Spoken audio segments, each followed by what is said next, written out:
I always feel humbled when I talk to the folks at Saddleback Church because there is a feeling that I always get from the members of the church that this is a place that is non-judgmental, that this is a place of safety where all things can be discussed. And I think it benefits you, I think it benefits your family. In this particular case, it certainly benefits your children, and I'm grateful to be a part of it. Let me first tell you a little bit about myself. My expertise, if I have any expertise, is in parenting. My wife and I share 7 children. I now have 13 grandchildren. 22 years ago, 4 of my grandchildren moved in with my wife and me, and 22 years later, they're still there. We used to say the good Lord is giving us a second run at this to get it right. And I think we got it righter the second time than we did the first time, but as with all of you, I'm sure we still made some mistakes. 11 years ago, almost 11 years ago, my wife and I lost a son. And it was the first time in our lives that we'd planned for a funeral, and we certainly didn't plan to bury a son. A difficult time, as you can all imagine. And one of my grandkids came up to me and said, "Papa," she said, "why do such bad things keep happening to our family?" And I said, "Well, Britt, you have a choice." I said, "You can move into the woods and live alone, or you can be in a family, in a community, in a church environment that love you, and in loving people, there are going to be bad things that happen." And she's taking all of this in very seriously. And a couple days later, she came up to me and she said, "Papa," she said, "I've decided what I'm going to do." And I said, "That's terrific. What are you going to do?" She said, "I'm going to be like you and Honey." And I thought, you couldn't have said anything better. So I'm here to tell you about what being like Papa and Honey is like. My grandkids, Melissa, who I will tell you about shortly, when she was a baby, every time my wife picked her up, she said, "Hello, Honey, how are you?" Well, first words out of Melissa's mouth were Honey, so Honey it became. One of the things that I'm always interested in, and we talk about how well-connected people are, and usually the things that we talk about is, well, you've got an iPad, and you've got a smartphone, and you have all of the social media, and I walk in all sorts of different environments, and everybody's got these plugs in their ears, and nobody's interacting. And my point is that there is being connected, and then there's being truly connected. And what we're talking about tonight is being truly connected, not running, if you will, from those connections. So the earplug generation, I think, or the earbud generation, I guess, I think we need to kind of reconsider that. I think there's a time when you need to be interacting with your family and the people around you. There may be other times when it's perfectly appropriate to be wired. And I think the other message that we have to send to our children is that in those connections, in those anchorings, that's when life becomes fully abundant. And it's an example that we need to live for our children, and it's certainly an example that if they begin to live, they'll begin to understand and appreciate the real benefits that come from that kind of a life. Since I am with NAMI, the National Alliance on Mental Illness, a good deal of my story has to do with mental illness. So I'd like to talk about this issue of connectedness and anchoring through the prism of mental illness. And I have 2 stories to tell you. One has a very happy ending, and the other is a sad ending. So if you'll indulge me, let me start with the story that has the sad ending.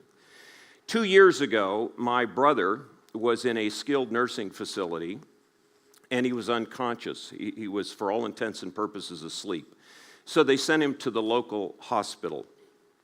And during that period of time, he continued to be asleep. My mother, who's 93, lives in Indianapolis. I should tell you that my brother had lived with schizoaffective disorder for almost 50 years. And I called my mother, of course, to tell her what was going on. And my mother said to me, Steve, she said, I'm coming to California. And I said, Mom, you can't possibly come to California. You're 93 years old. You said you were never coming to California again. The trip is just too much for you. She said, Stephen, I knew then she was coming to California. She said, Stephen, I am coming to California. So come she did. And she got off the airplane. I picked her up at LAX. I said, Mom, maybe we should go to the hotel and we can get you checked in and you can kind of rest a little bit. She said, Stephen, we're going to the hospital. And to the hospital we went. And so she went into the hospital with her walker and she beelined to his room. And she sat down next to his bed. He's still, for all intents and purposes, asleep. And she just sobbed. And I thought, 50 years, you get over this. But you don't get over it. You live with it. My brother, during the 6 weeks that he was in the hospital, had 3 visitors. There's no one in this room that wants to live that life. No one. And I suspect none of you would live that life. But John had 3 visitors. He didn't have cards. He didn't have flowers. He didn't have candy. 3 visitors. His mother came from Indianapolis. He saw a daughter that he hadn't seen in 20 years, and I went to see him 2 or 3 times a week. Any of you go into the hospital, your room, they will be running people out of your room. I'm sorry, there's a limit. You can only have 6 visitors, those kind of things. Wasn't a problem for my brother. You would be fighting to get out of the room because there are people outside the room with whom you are connected. You just wouldn't want to be there. John laid there in bed. And one day the doctor came to me, asleep for all intents and purposes. The doctor came to me one day and he said, well, we've had him on an IV, and he pulls that out. We had him on a PICC line, apparently a more permanent kind of an IV. He pulls that out. We've had him on a catheter. He pulls that out. We can put him on a feeding tube. If he pulls that out, that's serious. What do you want to do? So I went into John's room and kind of in desperation began to shake him awake, and his eyes started to flutter. So I said, John, if you don't let them treat you, if you don't eat, if you don't take water, you're going to die. And he didn't respond. And so I shook him again, and I said, John, do you want to die? And John went. And I thought, I don't understand this response. That was my first response. And then I thought about it, and I thought, what would he be fighting to get out of here for? He shares a room with another mentally ill man. He shares toilet facilities with 2 other mentally ill men. He goes to the doctor so often that they call it a clubhouse and serve pizza. And once a week, he gets to go to lunch with his brother. Is that the life any of you want when you're 67? I don't think so. But that's the life that my brother lived, and that's the life that a lot of mentally ill people live, because, and I'm going to try not to rail against the system, but the system starts very early separating families from those that are mentally ill. And after a period of time, as with my brother, the family basically is just exhausted. They are spent. So now you have a mentally ill man who's 29, living in the streets, and somebody in the system says he doesn't have family. What do you mean he doesn't have family? Of course he has family, but you've driven them away. I'll probably end up coming back to that later. So let me tell you how all this started for my brother. When my brother was the oldest son, I was the second son. We used to say that I was the son that was born to keep my parents humble, because John did absolutely everything right. When my parents were ministers, when my parents would make calls on a member of the congregation, they would walk in, and in those days it was coloring books and crayons. They would sit John down with a coloring book at crayon and say, John, you need to sit here and color for 45 minutes. And John would do that, and I would sit down for about 3 minutes, And then I'm gone. And I can remember my mother looking at me saying, Stephen, why can't you sit there and color like your brother does? John did everything right. John was always the responsible one in the family. John always got the best grades. John's work was the work that the teacher was hold up as models of how you could do certain assignments because it was so good. In the 1960s, which was the decade that we both reached maturity in, the United States was going to the moon. President Kennedy announced, we're going to put a man on the moon. Nobody believed it. We hadn't even shot a satellite around the Earth. The Soviets had, we hadn't, and we're going to the moon. I remember John Glenn going around the Earth 3 times, and we all thought it's nearly miraculous. But we were on our way to the moon. John, in our minds, in the minds of the family, John was going to be one of those moon astronauts because he won the science fairs, his math was good, his science. We had huge expectations. My parents were just hoping I would grow to adulthood. And when John was about 18 or 19, John started to behave oddly, very oddly. He'd get into car accidents and he couldn't remember where his car was. We lived in Marin County at the time, he'd come walking out of the woods with some vague recollection that something had happened to his car and not quite know what it was. He stopped showing up at work on time. He worked for the post office on Hamilton Air Force Base, and he was so responsible they had given him a key, and he stopped coming to work. Just strange behavior. People would see him out nearly in the middle of the night walking the streets, all odd things. My father, a chaplain in the Army, I said he was a minister, he was in the Army for most of his young life at least. My parents had moved to Virginia, so my brother John is still in Marin County, and they started to get phone calls that something is wrong. So my parents immediately called the minister of the church that we had attended and said, would you mind doing some counseling with John? And of course he was all in, he began to do it. John wasn't responding. John then moved to Virginia. I was a senior in high school at the time. If you recall what you were like when you were a senior in high school, as long as John didn't get in my way, I could have cared less. I was pretty self-absorbed. But John's going through these this kind of isolative behavior by himself.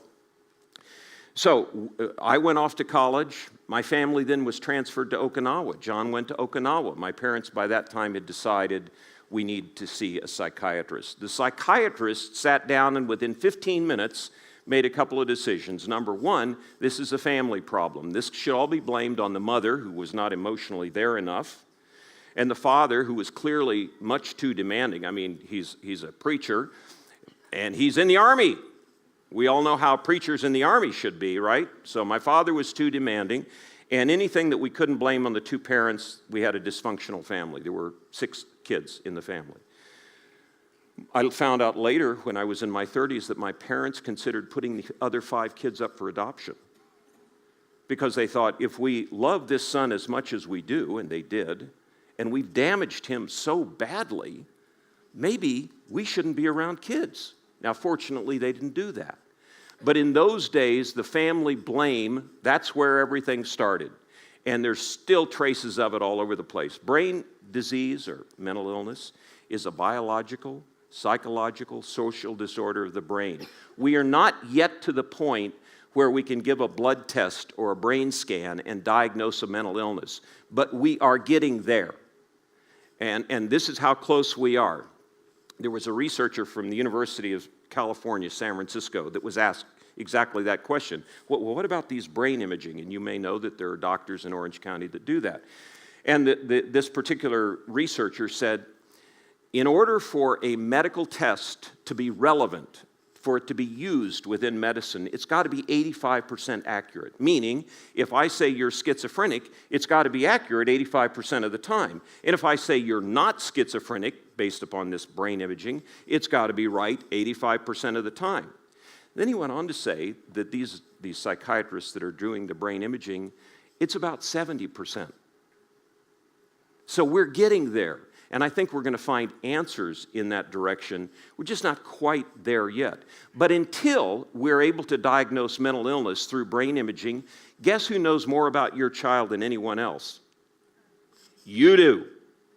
And you have to be a really important part of the diagnostic equation because you get to see your child for 167 hours a week. I don't care if you're lucky enough to find the best therapist in the world, they get one. They might get two. So who do you think it is that really can record and see the differences in your child's behavior over time? It's you, and you have to be a part of the treatment process. So John started to have all of these problems. John went to a psychiatrist. The psychiatrist blamed the family. My parents listened to that advice because they were going to somebody with a degree, as many of us would. You know, you got all sorts of letters after your name. You must know what you're talking about. Sometimes they do, and sometimes they don't. You need, as families, you need to be consumers of that information. You need to be evaluating whether or not you think this particular doctor is good for your particular son or daughter. So, the next step in this whole process was John moved from Okinawa to Orange County, and there he remained for almost 50 years of his life. Most of the time, not all the time, he was on meds. He would have experiments periodically where he did not take them. He was never one time in talk therapy. I don't think a doctor ever talked to him about his diet. I don't think a doctor ever talked to him about sleep patterns or exercise or meditation or faith or family or anything else. Take your meds. That was the solution. And let me tell you, folks, that is not enough. Might be necessary, but it's not nearly enough. Meds alone will not cure mental illness. So and John, some of you know what a 5150 is. It's an involuntary hospitalization, lasts 72 hours. Somebody has to come out and make a determination that either you're a danger to yourself or others, or that you're gravely disabled. And if you meet those tests, they can put you in the hospital for 72 hours. A quick point on the system. So you have a family member who's mentally ill, and you finally call to get him 51 or her get them 5150'd, and you're relieved because you've been absolutely climbing the walls for the last 3 weeks, and now it's bad enough that you can finally get him into the hospital. Problem is, there's a shortage of beds. In Orange County, the average stay in an emergency room before you ever find a bed is 39 hours. Doesn't happen with anything else. This is unique to psychiatric conditions. We need to change that. Now. We don't need to wait another 50 years to do it. We need to change it now. So, he was 5150'd over 100 times. Now, if you said to me, oh, Steve, it couldn't possibly be 100 times, I don't know if it was 100 times. 78, 106. Enough times that I went to see him at psychiatric wards and walked through the door and people knew my name. You got to go a lot of times before that happens. And in that particular instance, I was at the wrong hospital. He was confused, didn't know where he was. I finally found him. But 100 times is a lot of times to be in the hospital. So from that point, John, the stories abound, the things that he went through. One time he bought 5 cars, 2 of them on the same afternoon from the same salesperson. They don't care. If you've got credit, I'll sell you anything you want. I don't care if you're dressed up as Superman and you shaved your eyebrows. If you pass a credit test, I'm going to sell you a car. He bought jewelry, watches, expensive watches. And his credit was pretty good because I was his representative payee, so his bills were always paid on time. He took home about $1,100 a month. And every single time he went through a 5150, as he was coming out of it, he grieved. Like my mother grieved on his death, because he knew that these anchors that had been in his life, there were fewer and fewer and fewer of them, to the point that you're sick in the hospital for 6 weeks and you have 3 visitors. That's not the life any of us want to live. So let me tell you a more hopeful story. Let me tell you about my granddaughter, Melissa. My granddaughter Melissa was going to be here tonight with me, and I will fill you in on why not later. But when Melissa was a little girl, she didn't get along with any of her age mates.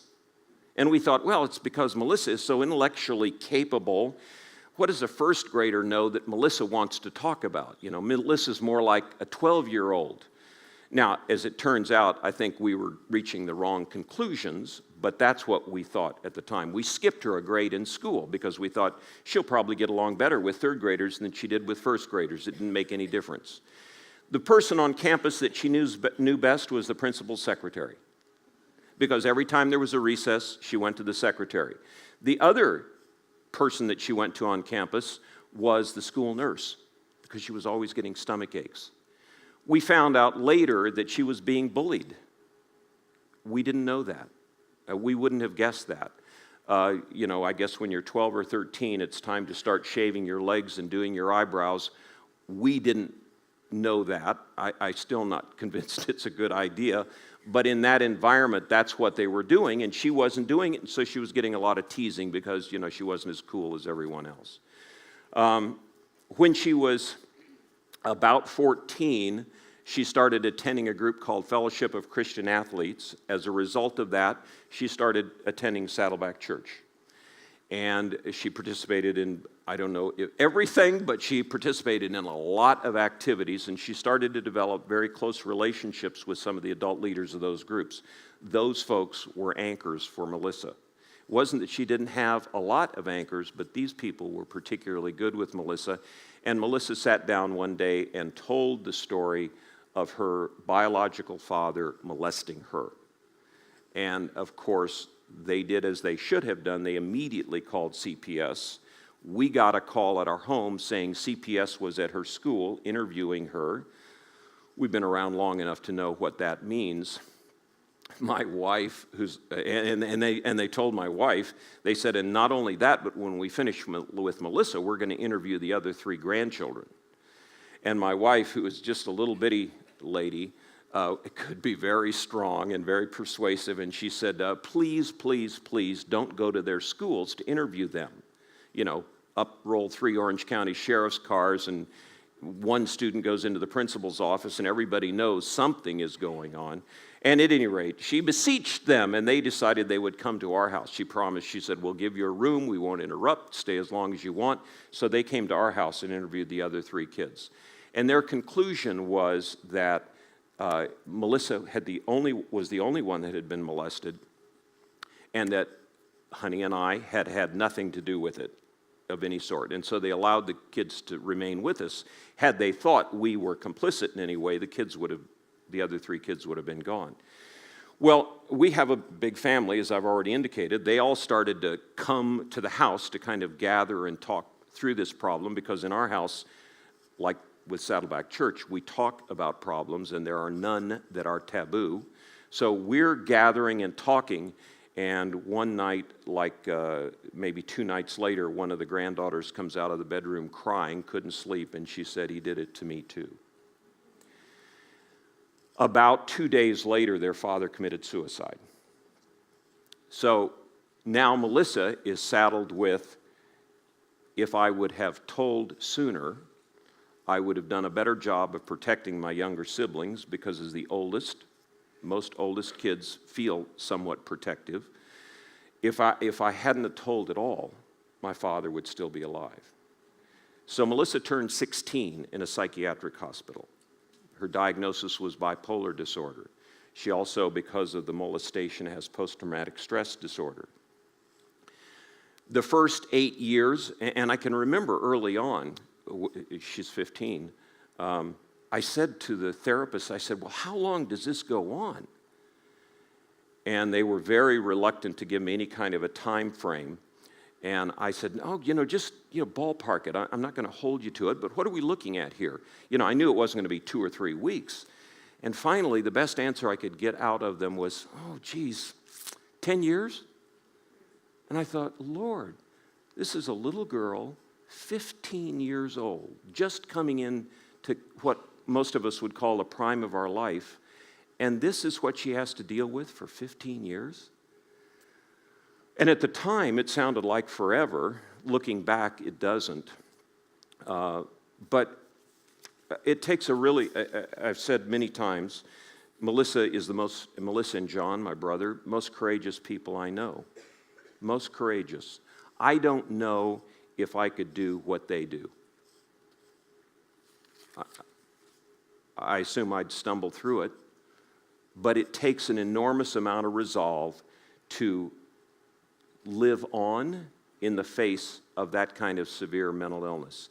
When you see all of your age mates progressing, finishing college, going to graduate school, getting married, having children, and you're not.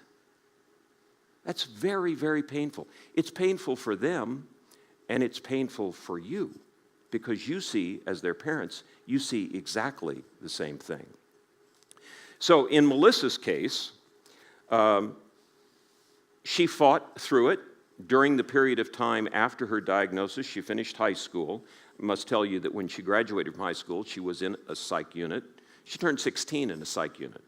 If you can imagine watching your granddaughter dance around in a party dress in a psych unit for her 16th birthday, it's not the best of feelings. But she graduated from high school in a psych unit. She went off to college. She had to drop out of college for a period of time, nearly 5 years. She did go back and finish college. She got a degree in psychology. There's no other degree that folks with mental illness get, so you might as well plan on moving in that direction if you get a diagnosis. She's now in graduate school, majoring in psychology. She wants to be a marriage and family counselor because she wants to work with young adolescent girls that have been through what she's gone through. Now, having said all of that, I don't want to be dismissive of the challenges she faces. She was supposed to do this with me, and I could see that she was kind of hitting a rough spot. And I said, Melissa, you don't have to do this. I can do it. She said, no, Pop. She said, I want to do it. I want to do it. And she ended up, she's in the hospital as we speak. And that's where she needs to be. She was feeling suicidal. We got a call from her therapist, another anchor in her life. We were lucky, same therapist for 14 years, sees all the ups and downs. The therapist could see this is really a down point, sounded the alarm. She's in a psych unit. And I think generally happy to be there. But let's talk about some of the things that you might see in your child that would cause you at least a second look. The first thing, and this is really hard with teenagers, is sleep. I listened to a doctor of psychiatry from the University of Texas, Galveston, talk about things that were early warnings of a mental illness episode. And he said, everyone has different things. Everyone. Stress, more likely to bring out an episode than if you're relatively relaxed. But the one thing that shows up again and again and again and again is sleep. And we're not talking now about sleeping from 9 in the morning until 5 in the afternoon. We're talking about a normal sleep pattern. I don't care if they go to bed at 9 o'clock and get up at 5, go to bed at 10 and get up at 6. Doesn't matter, but a nighttime sleep pattern. And you go to bed and go to sleep. Not you go to bed and wrestle with your blankets and pillows for the next hour and a half. You go to bed and go to sleep. When you're not getting sleep, and incidentally, it's probably true for all of us, it's a bad sign. May not lead to mental illness, but your body is trying to tell you something. Another thing that you'll notice is hygiene. You take a little girl that was immaculate, and suddenly she forgets to brush her hair. Suddenly she forgets to take a shower. She's not brushing her teeth. Her room, which has always been spotless, starts to erode. And yes, sometimes teenagers go through that, but these are things that you should pay attention to. I've meant isolation. Melissa always had a hard time with friends. My brother always had a hard time with friends. So the fact that there were no friends around would not particularly noteworthy, but generally, and we're talking now about anchors, generally, if you have more friends, if you have more of a social life, whether it be through the church, school, whatever, that's going to benefit you. You have more people paying attention to how you're feeling. Risky behavior. There's a little girl, I say a little girl, she's probably 30, but whenever she was going into an episode, she'd start thumbing, this is in Orange County, thumbing for motorcycle rides. Strangers, okay? Those are signs that something is going on, signs not to be ignored. Talking about suicide. I really wonder why I continue to live. It's just not worth it. It doesn't seem to stack up. Those are not things to ignore. Those are things to act on. To what extent you act, you're going to have to make some judgments, but if they have a plan, if they have a way to implement the plan, you need to call professional help. In the case of my brother, talking about hearing voices was another one of those things. But that's after he was psychotic. It starts to get easy when a person's really that gravely. The other thing I should tell you about my brother is I could tell on the phone when he was starting to degrade. There was a quality in his voice that was different. There was also a speed of his speech that was different. And immediately the question was, John, are you taking your meds? And typically he would tell me he was. It didn't always mean that he was, but that's what he would tell me. But we'd always have that conversation. So if you start to notice changes in your child, you need to pay attention. Something is going on. Again, an important point, may not be leading to mental illness, but something is going on. Now, since a lot of you are not dealing with mental illness, I thought I'd put together kind of a thoughtful strategy of not how to deal with mental illness, how to deal with mental health. And some of the things that we've already talked about, and if I have any luck here with the, there you go, and I'm going to call it the pyramid of mental health. And you could decide to put it together in another way if you wanted to, but I decided pyramid would kind of emphasize the fact that you have to start with a foundation and you kind of build up from there. The other thing that I like about pyramids is that when I was in school taking Egyptology of all things, all of the discussion about pyramids had to do with how did they move those stones? 10 tons, how did they get them up there? And there were all sorts of different theories for how they raised the stones to the level that they needed to be in order to have a pyramid. But the interesting thing that we never talked about is how did they level the pyramid? It wouldn't have worked if the pyramid hadn't been level. And we're talking about runs of 200 and 300 feet, and in 200 or 300 feet, the level was off 1/4 of an inch. How did they do that? Well, they came up with a really elegant decision. They used water, because water seeks its level. And from that foundation, they began to build the pyramid. So when you're thinking about mental illness, I want you to be thinking about the foundation. How do we get the bulwark so that we can hold up this life that's just a budding, as opposed to have it coming crashing down? And so the first thing that I would encourage you to do is develop close family bonds and support network. And it obviously goes well beyond the family, but you as the nuclear family are going to know this child better than anyone else. You're in a better position to notice the changes than anyone else. You're in a better relationship to have a relationship with this person than anyone else. It has to start with the family.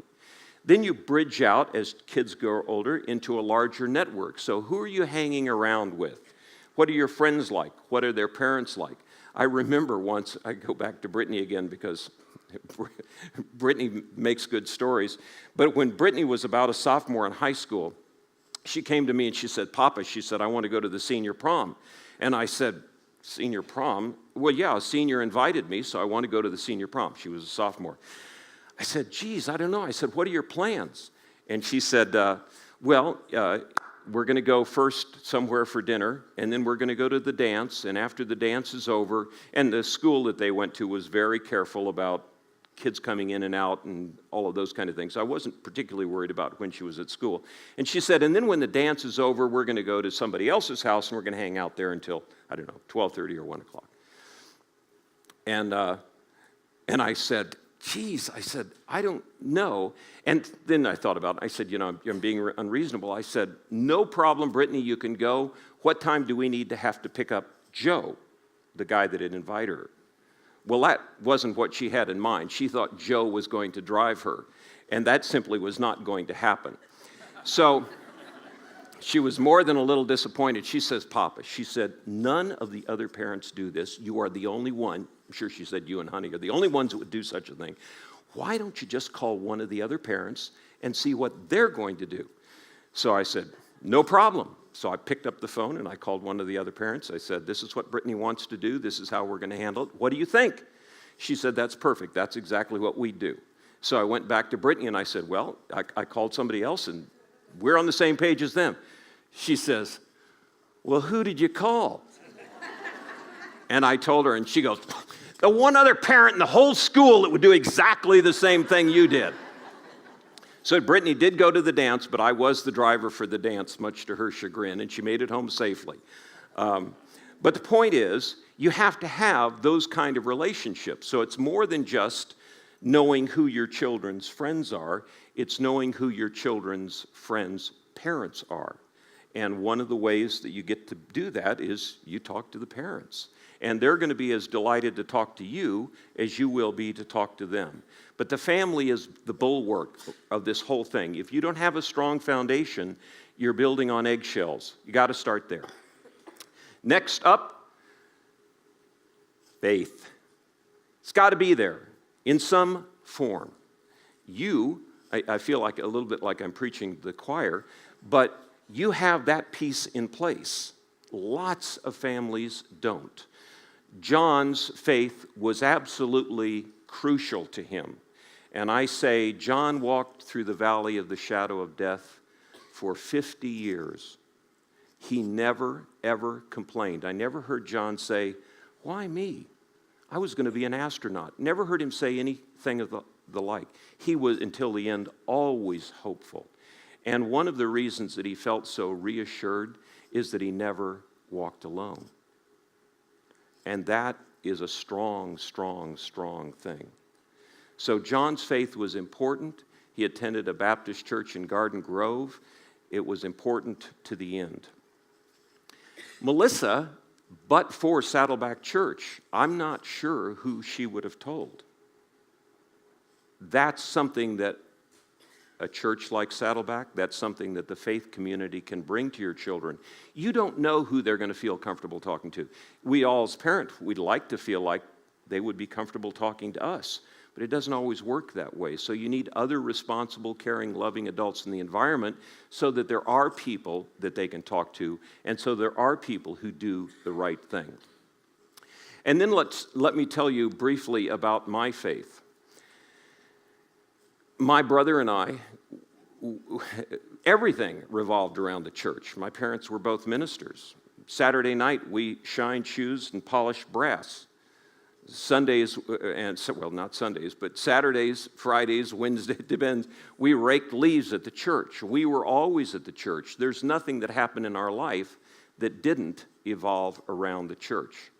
When I was a senior in college, I was a theology major, and theology majors could be hired to go out and speak to small churches in the community, and they got paid something minor, $10 or $15 for delivering a sermon. These were small country churches that couldn't afford to have one pastor full-time, let alone a phalanx of pastors. And one of the churches I delivered sermons in was Second Christian. None of you have ever been in Second Christian Church. It was all black. First Christian Church was right down the street. It was all white. The black church would welcome members of the white church, but the members of the black church were not welcome in the white church. Second Christian Church was among the most vital places I have ever been. I can remember once they were passing the offering plate. All of you have experienced that. And when they finished passing the plate, the deacon sat down at the front of the church, dumped the plate out, and started counting the money. He stood up and he said, "There's not enough. It's coming around again."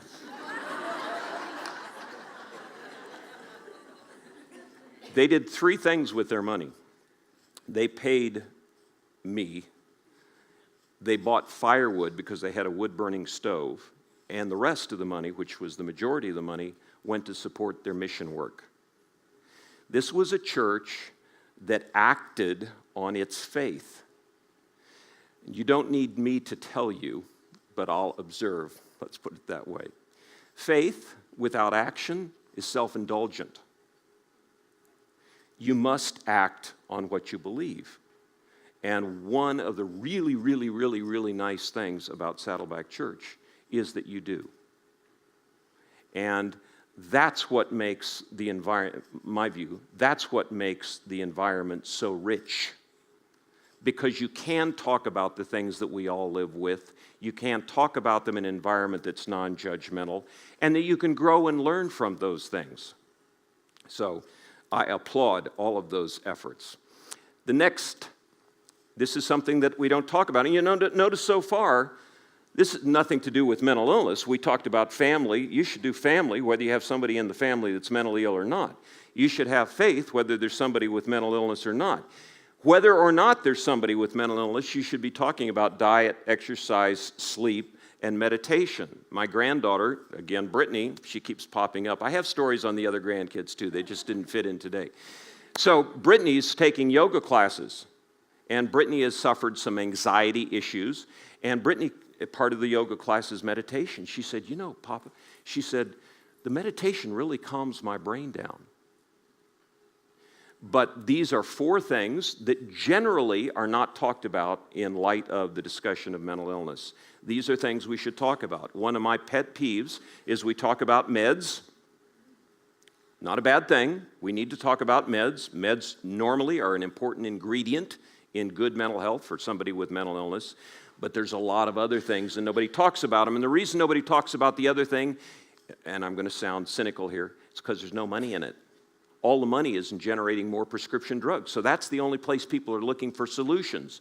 But there are solutions in faith, there are solutions in family, there's solutions in diet, there's solutions in exercise, there are solutions in sleep, and there's solutions in meditation. And all of you should be thinking about these things, whether you're dealing with mental illness or not. The next thing on the list is therapy. And therapy comes in all sizes and shapes, and you would be amazed, you would be startled at how many people who are being treated for mental illness never have one day, never have 1 hour of talk therapy. I can tell you that my brother did not. 50 years in the system in Orange County. Meds, yeah, they talked a lot about meds, never once in talk therapy. Now, when he was hospitalized, they would have group therapy, but that's different from talk therapy. There's many different modalities of therapy. It's got to be a part of the solution. And lastly, meds. And it's on the top, and it's the smallest. It's not the place I would start, but it's an important place to consider. You want to start, generally speaking, with low dosages. Any doctor that wants to basically tranquilize your family member, I'd get another doctor. You build up to a therapeutic dose. Here again, it's important that the family have their perspective on the problem. In other words, we've had him on Risperdal. How is it affecting him or her? How is he behaving differently now than he behaved before? You will be in a better position to see that. You will be in a better position to advocate for that than will the person who's taking the Risperdal, generally. Not always, but generally, okay? You need to ask the doctor, how long does it take till we see some therapeutic effect of this? We're all accustomed to taking a pill and feeling better the next day or the next day after that. A lot of psychotropic drugs take 4 to 6 weeks to reach a therapeutic dose. You need to know going in. Your family member needs to know going on. This is a long-term project. It's going to take 4 or 6 weeks before we start to feel the impact of this drug. You need, and they need to know, what are the side effects? Weight gain. It's all over the place. And it's not unusual to see somebody taking these drugs that puts on 30 or 40 pounds in 4 or 5 weeks, 2 or 3 months. And we wonder why they don't want to take them. You wouldn't want to take them if you were taking a medication that affected you like that. So it's got to be a complete package. If the only thing you're doing is doing medication, it's not enough. If the only thing you're doing is diet and exercise, it's not enough. If the only thing you're doing is working on your faith, it is not enough. If the only thing you're doing is trying to build a strong family unit, it is not enough. You have to have a holistic approach. Unfortunately, we don't have more evidence on the research that's been done on some of these other things, but they have to be in the equation. You can't ignore them. You can't overlook them. Now, here's the hardest part. The hardest part. Whenever we have a family member that starts to have these problems, there is a tendency to begin to talk to them about what they need to do. You know, you need to lose some weight. Melissa, you need to get into an exercise routine. You need to watch what you eat. Melissa, you know, your sleep patterns are a mess. You got to be more disciplined in how you sleep. And yet, the behavior we're modeling does none of those things.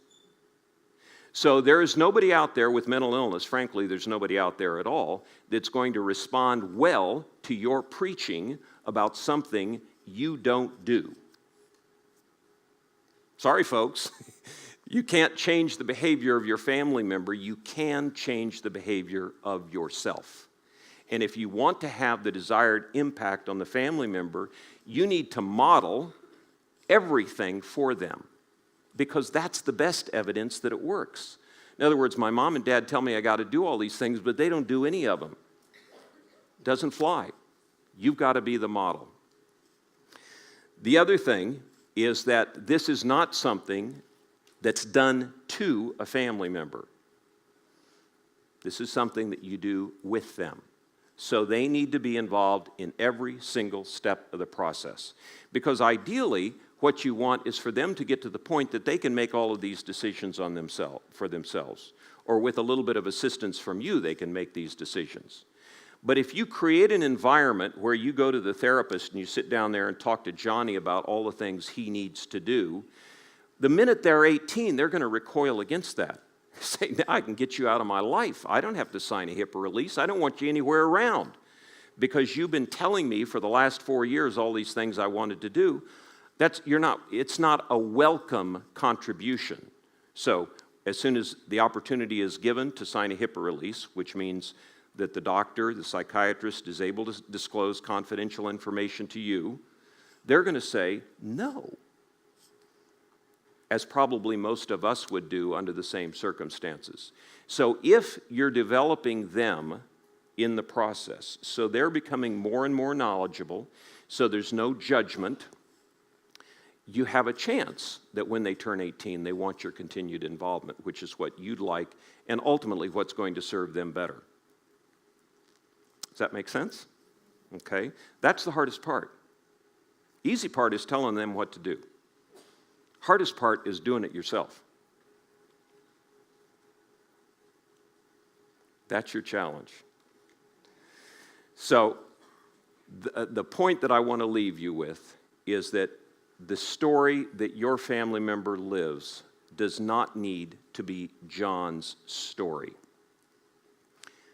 The life that Melissa lives is a life of hopefulness, because she knows that if she works hard at this, she can succeed and she can have the life that she's always wanted. It's just some hard work that she needs to put in to get there. It's not out of her reach. Interesting thing was when I took her to the hospital, on the way, she's got out her smartphone. And she was saying, Papa, she said, will you call so-and-so because they're going to be worried if they can't reach me? And will you text so-and-so and give them the phone number on the ward because they're going to want to talk to me? And she gave me like 15 names. And when I talked to her the next day, I said, you know, Melissa, there's something this time that's really different. And she said, what? And I said, we've driven to the hospital 20 or 30 times, and you've never asked me to contact anyone before. This is different. There are people that you're connected with, people that you're anchored with. That's a big deal. And she looked and she said, you know, Poppy, she said, you're right. And that's what will prevent Melissa from living the life in isolation that my brother lived in, because she has developed connections that my brother was never able to connect. So I welcome any of you that are on the journey to it.